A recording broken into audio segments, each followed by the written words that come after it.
In this tutorial, I'm going to show you how to use the battlefield animated Photoshop action to create this spectacular scene, which is also animated.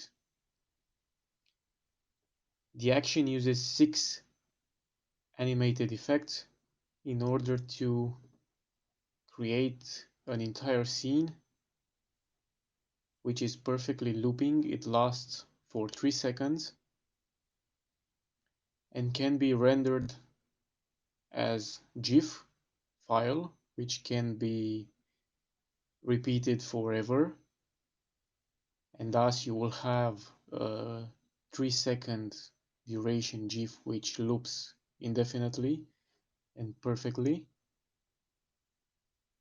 Or the scene can be rendered as video directly from Photoshop if you have the Adobe Media Encoder installed.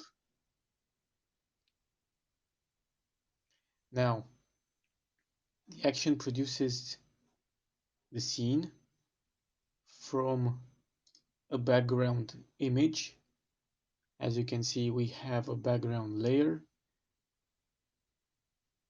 You can have this in Photoshop directly by opening a JPG file, and you will have a locked background layer. And the action also requires a brush layer which has the subject silhouette marked on this layer in order to determine which part of the image, of the background image, contains the subject. Based on these 2 elements, when the action is running, it is creating all the results that can be customized and replaced according to your desire. Now, the first thing you will do is to open a JPG image. Can be a PNG, but I prefer JPG for working. So as I said, you have the background layer. Please make sure that your image is of an appropriate size. This image is 1920 by 1350 pixels. So this is a good size for the image. The intention for the action is to have an image roughly the size of full HD. So something like 1920 by 1080 shouldn't be half smaller than this size or double in size. So this is an appropriate size with 72 pixels per inch. And besides this, make sure that your image is in RGB mode with 8 bits per channel. Also, something else that I recommend before running the action, because I saw some people having difficulties, make sure that the color profile is sRGB. If not, the colors may look odd, too intense or washed out. So before running the action, go to the edit menu, convert to profile, make sure the sRGB is set on the source space. Otherwise, convert it to working RGB, sRGB, and click OK. Okay, I'm going to delete this folder created by the action, the battlefield folder, which has all the layers inside and all the adjustment layers. We will cover them a bit later when the action is complete. So I'm going to delete this group.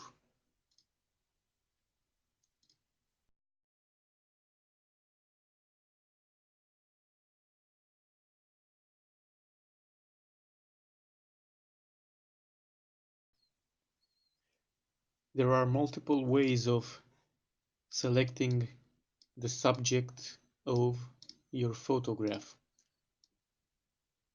I'm going to delete this brush layer I created. So we have only the background layer. I'm going to create a new layer and name it brush. Okay. There are multiple ways of selecting your subject. One would be to use the polygonal lasso tool, basically to draw a selection across the silhouette of the subject and then fill the selection on this layer.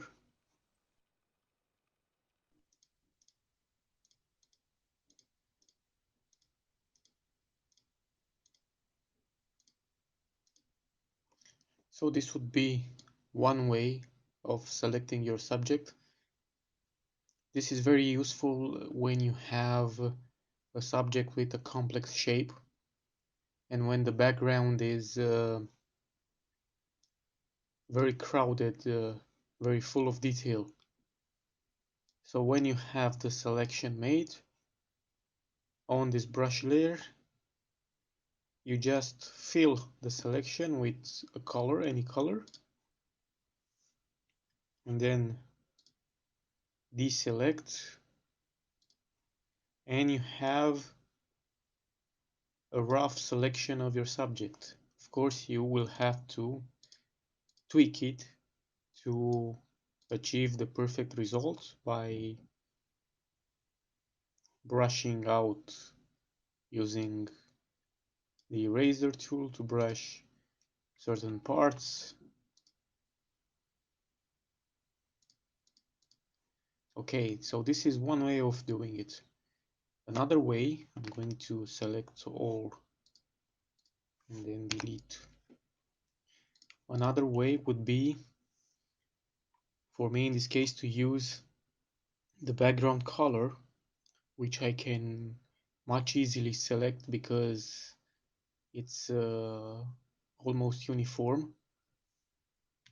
So on the background layer, I'm going to use the magic wand tool with a tolerance of, let's say, 15, and using the shift key.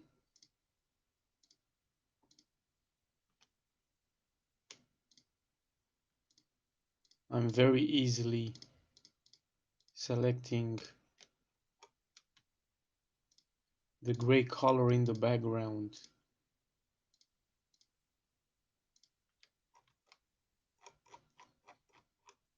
As you can see, I made the selection in a couple of seconds. And now I'm going to inverse the selection. And now we have the subject selected. So now with the subject selected on the brush layer, we fill it with color. Select, deselect, and we have a rough selection of the subject that you can, of course, improve it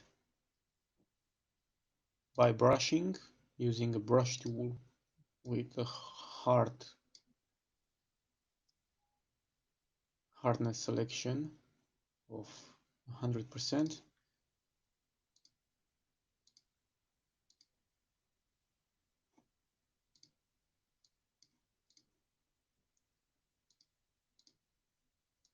Basically,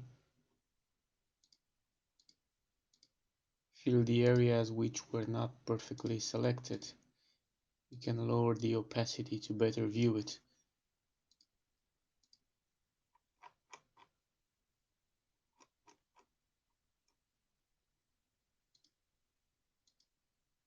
Oops, too much. Okay, so this is the second way of selecting. And the third way, I'm going to select all and delete. The third way would be, of course, to use the brush tool to brush over the subject, marking it entirely. This is a bit of work on the photo, but it can be done and you will have a perfect result. Okay, so this is the same thing.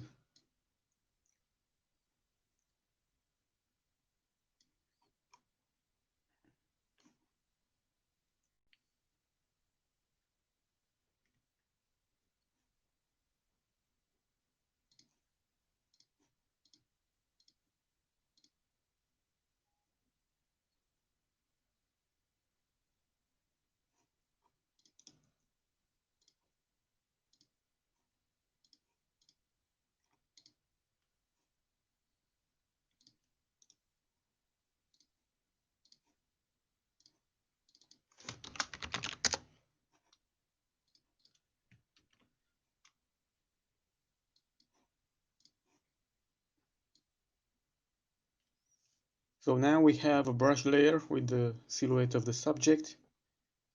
All we have to do now is import the action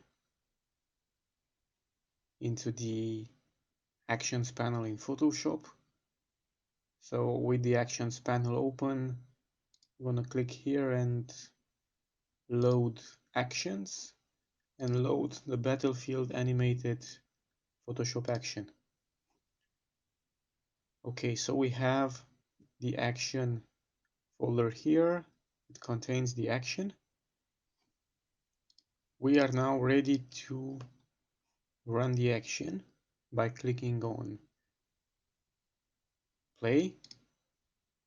Okay, and we receive a message, the animated background smoke selection.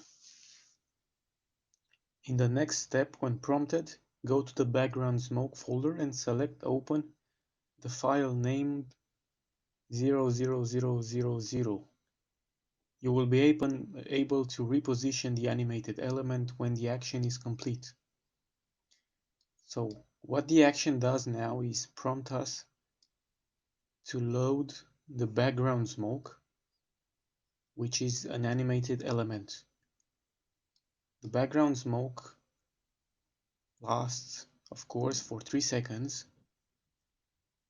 and it is composed of multiple images which come in a sequence of files from 00 to 089. So we click on continue and we are prompted to load the background smoke. In the action folder we have the background smoke folder. We open it and we see the file named 00000. So all these files, there are 89 files. They play at 30 frames per second and thus provide us with an animation lasting for 3 seconds. This is a smoke evolving and looping. So we select the 00 file and click on open, and the action is placing it. Now we have a message that we have to load the foreground smoke, It's the same message, only with the foreground smoke this time. Click on continue and going to the foreground smoke, opening the 00 file. The first image in the sequence. Open. Okay, the action has placed the background and foreground smoke. There are actually two copies of the foreground smoke. It's the main smoke 1, smoke 2 and 3. Now we are prompted to load the first sparks 1. We do the same, sparks 1, 00 file ending in 00, open. And now we are prompted to load sparks 2, which is the last animated effect. Continue. And sparks 2, the same first file in the folder. Okay, open. And we have the final result provided by the action. Now, the first thing you will notice is that the smoke here doesn't fit exactly where we want it to fit. This would be in the bottommost area of the photo. So the action has selected the foreground smoke 1 layer. As you can see, there are multiple layers created now, besides our background and brush layer. So I'm going to select, using the Control or Command key, the foreground smoke 2 and the foreground smoke 3, still pressing the Control or Command key to select all of them. Using the Move tool, I will move them. Oops, sorry for that. I should deselect Auto Select Layer. Okay, so going to the smoke 1, select it normally now. Control Command Smoke 2, Control Command Smoke 3. Now we are moving the layers somewhere here. Of course, you can move them individually, reposition them. As you can see, the animated layers are quite large, and you can place them wherever you want. Okay, you can do the same for the smoke 3, which is this one in the foreground. Smoke 2 is this one, and smoke 1 is behind the subject.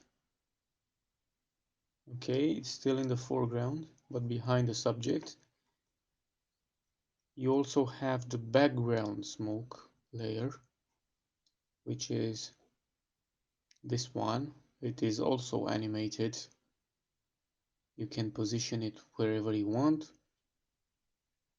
And of course you have the rays, the sparks, sorry. The sparks 1 that you can replace wherever you want, and the sparks 2. These are animated effects, of course. Okay, so now for the customizing part. You see there are all these layers created here. The background color layer, place your own background if you want, your own background color.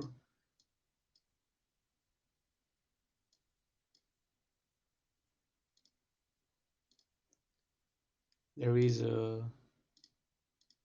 side light, radiant, that you can adjust, and the colors, of course, to put whatever you want.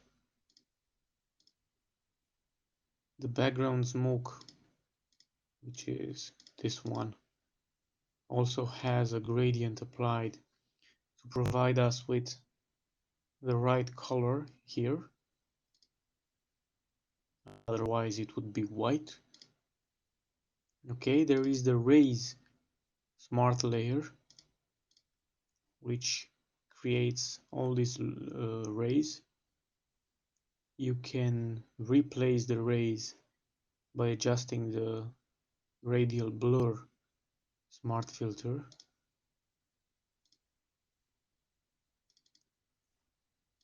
You can place them here, for example, and it would look like this.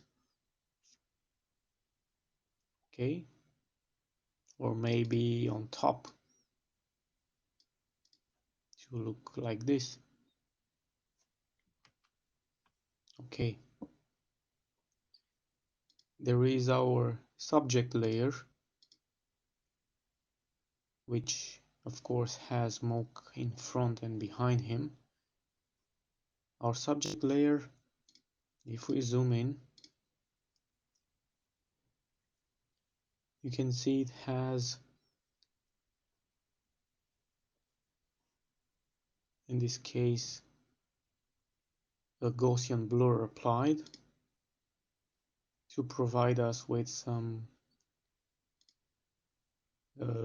blurring on the edges to better integrate the subject in the scene, and the photo filter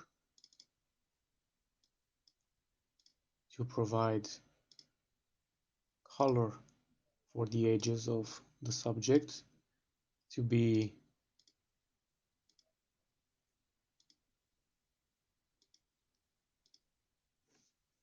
appropriate for the light created by the sparks.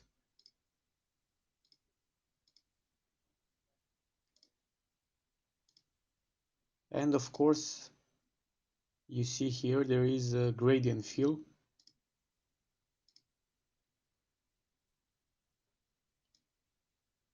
to provide some extra color for the subject. Okay, the foreground smoke 2 layer has a color fill that you can adjust to give the second foreground smoke a color.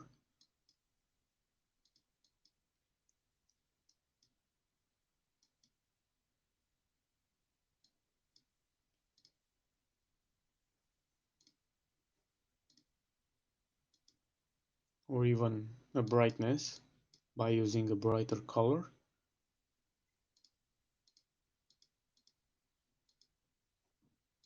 Okay. There is a Sparks 1 layer, which, besides repositioning it, I have to tell you, you can also flip the elements by using Edit, Transform, Flip Horizontal, not vertical, because you probably want the sparks to come from the top of the scene, so do not flip it vertically, just horizontally.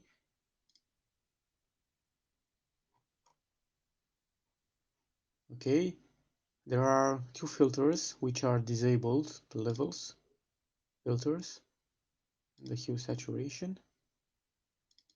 You can use them to boost the intensity of the sparks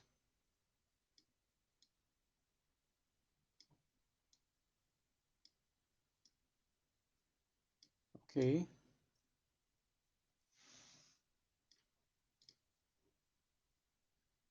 I left it disabled. You may enable them if you want.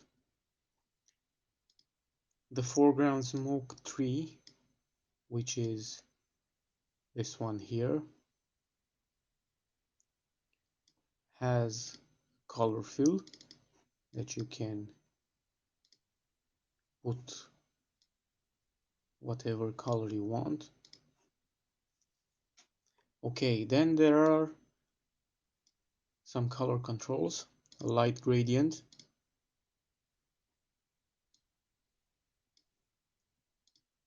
This is what it does. Of course, you can adjust the color and the angle to better fit your scene.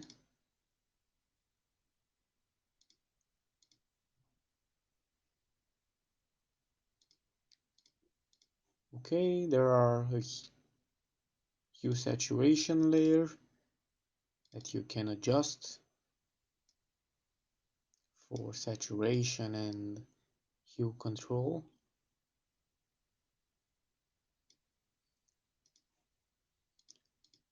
Curves that you might want to use to increase contrast in certain areas, and levels.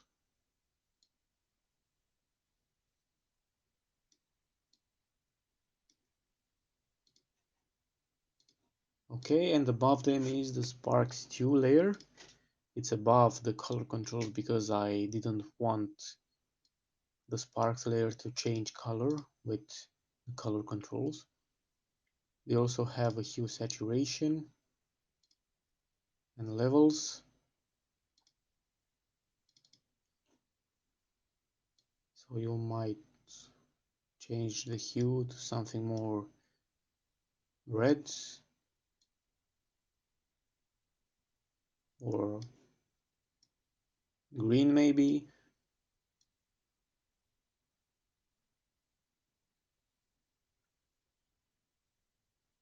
Whatever color you may see fitted for your scene. Of course, you can also flip it, flip the layer, and you will have all these sparks coming from the top right area. Okay, so basically this is everything that you can customize in the scene to create your own perfect scene. The animation is present in the timeline panel that you can view from the window timeline.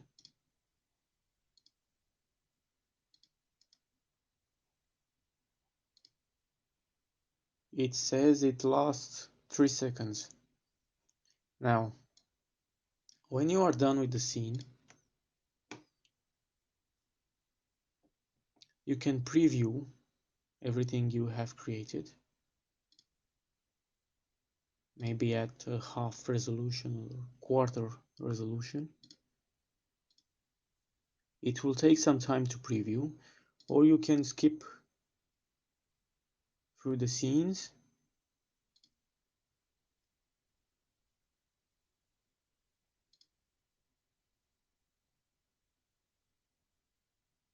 Okay, to view a certain frame in the animation. When you are done, you can either save for web as an animated GIF. So you select animated GIF from here. But in this case, I recommend you reduce the resolution of the image to something much smaller, because it will take a lot of time to render the scene and the GIF will be multiple megabytes in size. But if you want to save to GIF, I recommend you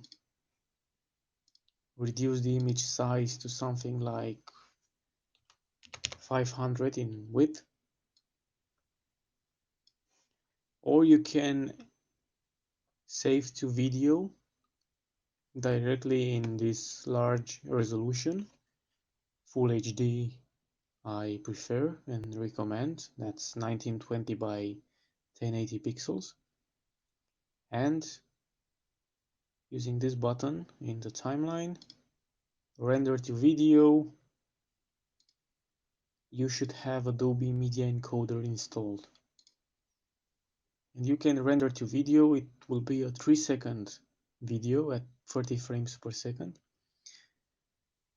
And this video you can put in your video editing program and loop it or duplicate it indefinitely and create a longer video, maybe a video lasting a minute, that you can play it without stopping it, and you won't notice that the effects last for 3 seconds because they loop perfectly and seamlessly. Okay, so I believe this is it. Thank you very much for watching.